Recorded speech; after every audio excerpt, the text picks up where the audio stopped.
Erandioko gazteak gara. Badira 5 urte gazte asanblada martxan jarri genuenetik.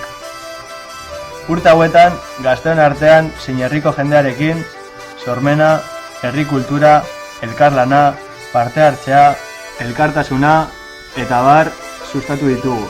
Eta asko izan dira gure proiektura bildu direnak. Hoy en día tenemos un gran límite, puesto que no disponemos de un espacio propio en el que llevar a cabo dicho proyecto, y el Ayuntamiento no ha sido capaz de dar respuesta a esta necesidad.